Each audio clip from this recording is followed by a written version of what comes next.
ভয়ঙ্কর ব্যাপার হচ্ছে আপনি যখন কারো উপর জুলুম করেন, ওই মাজলুম আর আল্লাহর মাঝখানে কোনো ফারাক থাকে না। আল্লাহ ওই ফারাকের পর্দা উঠায় নাই।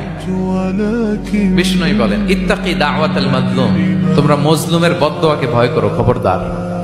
কারণ ফাইন্না লাইসা বাইনাহা ওয়া বাইনাল্লাহি হিজাব, তার আর আল্লাহর মাঝে কোনো পর্দা থাকে না। দোয়া করলেই ওটা আরশে যেয়ে কবুল হয়ে যায়। আল্লাহ তাআলার চারিপাশে অনেক পর্দা আছে।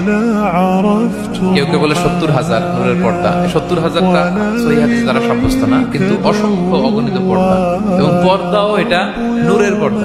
আচ্ছা বলেন তো, জানলা দিয়ে বাইরের আলো ঠেকাতে আমরা দেয়ালে জানালায় কি লাগাই? পর্দা লাগাই। পর্দাটা কিসের তৈরি? মোটা কাপড়ের, যাতে করে আলো না আসে। কিন্তু আল্লাহর চারদিকে যে পর্দা, ওই পর্দাটা কিসের? নূরের আলো। ওনার পর্দায় আলো দিয়ে তৈরি। সুবহানাল্লাহ বললেন না? প্রত্যেক মানুষের প্রতি আল্লাহর একটা কমন দাবি আছে, তা হলো মানুষ আল্লাহকে ভয় করবে। কাকে? আল্লাহকে ভয় করবে। এটা যেমন দরিদ্র করবে, ঠিক তেমনি ধনী করবে। যেমন সুস্থ করবে, ঠিক তেমনি অসুস্থ করবে। আল্লাহ এমন কোন মানুষ সৃষ্টি করেননি যে উমুক উমুক লোক আল্লাহকে ভয় না করলেও চলবে, এমন কাউকে পৃথিবীতে পাঠানো নেই। অনেক যুবক স্টুডেন্ট বয়সে রিজিক নিয়ে টেনশন করে। স্টুডেন্ট বয়সে রিজিক নিয়ে টেনশন করা উচিত? উত্তর হচ্ছে না। স্টুডেন্ট বয়সে রিজিকের টেনশন করা উচিত নয়। স্টুডেন্ট বয়সে শুধু পড়াশোনা করবেন।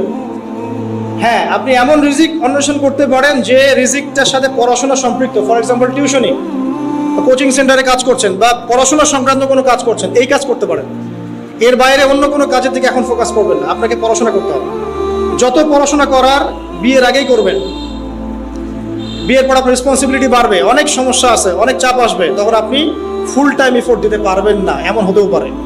তবে যারা দিতে পারে এরা সৌভাগ্যবান, হয়তো তাদের ফ্যামিলির সাপোর্ট থাকে, রিজিকের কোনো টেনশন নাই, ঠিক আছে, তারা হয়তো দিতে পারে, কিন্তু সবাই পারবে না।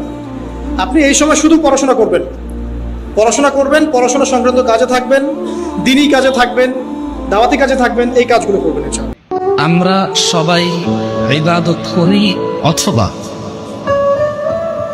অপরাধ থেকে দূরে থাকার চেষ্টা করি, যাতে আল্লাহর আযাব আমাদেরকে না ছোঁয়, যাতে আল্লাহর সন্তুষ্টি নিয়ে আমরা জান্নাতুল ফিরদাউসে যেতে পারি। তার মানে ইবাদত এবং অপরাধ থেকে মানুষের অপরাধ এড়িয়ে চলার প্রবণতা হচ্ছে জাহান্নাম থেকে বাঁচা, আর ইবাদতের উদ্দেশ্য হচ্ছে জান্নাত হাসিল করা আল্লাহর রহমতে। তো যদি মানুষ আল্লাহর জান্নাত না পায়, তাহলে তার ইবাদত বিফলে গেছে। যদি মানুষ জাহান্নামে চলে যায়, তার অপরাধ থেকে যে সে সবসময় এড়িয়ে চলতো অপরাধ, তা যথাযথ হয়নি বলেই গণ্য হবে। খুব মজা লাগছে পরকীয়া করতে। সকালে একটার সাথে, দুপুরে একটার সাথে, আজকে একজনের সাথে রাত কাটান, কালকে আরেকজনের সাথে রাত কাটান, মজা পাচ্ছেন। রাত্রেবেলা মদ খান আর হোটেলে রাত কাটান, সকালবেলা আবার অফিসে যান। আমাদের শহরের এগুলা কালচার কোত্থেকে আসলো? বিবাহিত ব্যক্তি ব্যভিচার করে ফেললে তার পৃথিবীতে বেঁচে থাকার অধিকার সে হারিয়ে ফেলে। আর এই পাপটাকে আমাদের সমাজে এত সহজ বানিয়ে দেওয়া হয়েছে, যে যার সাথে ইচ্ছা পরকীয়া করতে পারে। মেয়েও করছে, ভাবিও করছে, শালিও করে, দুলাভাইও করে, সবাই আমরা পরকীয়া করতে যাচ্ছি।